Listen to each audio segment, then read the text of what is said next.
All right, so if you know me, I'm obviously into wrestling. I was a lot more into it when I was a kid, when, guys like The Undertaker, Triple H, John Cena, all the guys that aren't on TV anymore, when they were running rampant every single week, sometimes multiple times a week, that's really when I was a big wrestling fan, so like from 2007 to 2013. The point that I'm making is, if you know me, you know that I still keep my finger on the pulse of wrestling. I still listen to some of the podcasts and news outlets and all that sort of stuff.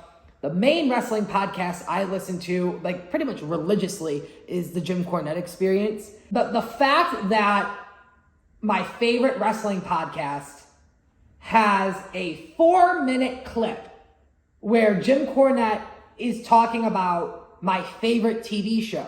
And again, if you know me, you know that my favorite TV show is The Big Bang Theory. It's literally on my TV right now. It's almost always on in my house. There's literally never a day The Big Bang Theory isn't on TV in my house. For so many reasons. We'd be here till the sun came up if I tried to name all the reasons why I love The Big Bang Theory. I'm gonna go grab it. This is perfect for this. 1 second. How fitting for me to display this now of all times. I got this as a birthday present about a month ago. It's a vaulted, like they don't make this version anymore. It's a vaulted Sheldon Cooper Funko Pop. Man. Hands down, this is my favorite Funko Pop in my collection. Hands down. I'm so excited to hear what Jim Cornette thinks about The Big Bang Theory. Now, the interesting thing is that this is an audio clip, so this isn't a video. I literally have nothing to watch. Rock, paper, scissors, lizard, fuck. Damn! What do you think he's gonna have to say about you, Mr. Cooper? No, excuse me, Dr. Cooper. Ha! All right, here we go. Brian, where have we gone that a rerun of a 10 or 15-year-old situation comedy, not even in prime time, but prime time adjacent, 7:30 to 8 Eastern, does half again the ratings of a brand new first time ever show seen in prime time, 8 to 10? And can TBS be happy that this program that they're paying for is underperforming a lead-in from a syndicated show that they buy for less money than they're giving AEW? You don't know that. Are you serious? What is syndication prices these days for a Big Bang Theory package? Or what do they buy? 3 runs or I'm not sure. runs? I gotta think that's one of the biggest syndication packages out there today. But aren't they paying AEW tens of millions of dollars a year? How much do you think they pay to have the rights to a show like Seinfeld or The Office or Big Bang Theory? Goddamn, one would think that something that's already in the can and is being shopped and being sold in syndication might be a little bit cheaper than something that's being produced from scratch and airing live. But it's kind of probably the same situation for the network, because just like the Big Bang Theory, they're not paying for AEW's production. Tony Khan is. So in a lot of cases, it's the same kind of show. Everyone's been talking about But they're paying AEW, and everybody was talking about 6 figures or whatever the massive amount was. That was over the 4 years. It's still a lot of money. But 6 figures. For how many figures it was. 6 figures counting the cents. Jim, before we wrap things up, I have a little bit of news here. Yes. You asked about earlier. Well, are we wrapping up already? Is this the end of the show? This video is really misleading if this is all that they talk about Big Bang in. Here's an article from September 17th, 2019. My birthday. Your birthday, the Hollywood Reporter, on your birthday, The Big Bang Theory sets staggering multi-billion-dollar HBO Max streaming deal.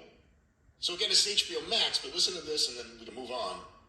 In what is easily a record-setting 5-year deal, HBO Max has secured the exclusive domestic streaming rights to The Big Bang Theory. They're the only streaming platform that has it. That's what I'm on right now. The multi-camera comedy, created by Chuck Lorre and Bill Prady, has also extended its syndication deal with TBS and will air on the Warner Media-owned basic cable network through 2028.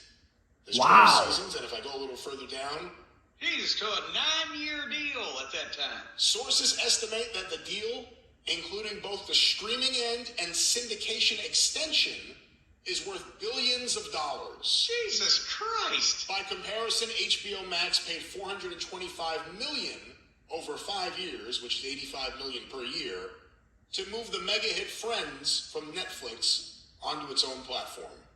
So we don't have exact numbers, but north of $425 million. Have you ever tried to watch The Big Bang Theory? It's not good. It's not good at all. And does any What the most unsympathetic main characters, because everybody's a fucking nerd or a fucking mental case. It ain't Seinfeld. It ain't Always Sunny. And the only girl on the show ain't fucking anybody. What does that have to do with why the show's good or not? Well, it just, Jesus Christ.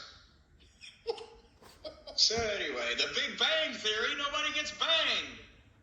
Seriously, I thought... Okay, he clearly doesn't watch the show then. Because they get banged in like pretty much every fucking episode. At least one of the fuckers gets banged in every fucking episode. I wasn't a 2.5 Men fan or anything. So I didn't know what his stuff was. Yeah, okay, maybe this is down my alley. Funny geeks. Maybe there'll be some, 80s nerd humor, whatever it is. And there The is. show's irredeemably bad. It ain't no Always Sunny. That's for Wow. HubSpot is really... Wow. I knew I was probably going to be disappointed with their opinion of the show. I might even fucking write in a question to the show to fucking have them explain themselves. Because I mean, they clearly did something right to go 12 fucking years on the TV. And they were probably still at their most popular when they cut it off. They could have kept going another 3, 4, 5 years. That's... Man... And what I find so weird is that Cornette, he loves all that old, classic, like black and white comedy shit. They borrow so many Three Stooges jokes in Big Bang. It's like, how could Jim Cornette, of all people, not like the Big Bang? I'm really tempted to send in a question defending my argument, being like, what the fuck, dude? You of all people liking old school comedies, how could you not like The Big Bang Theory? But to each their own. It is my favorite show of all time, period. So, and again, to each their own. So, the fact that they don't like it, that's their problem. But to me, there ain't nothing better than The Big Bang Theory. At least not on TV. If you find something, let me know. But this is what I watch.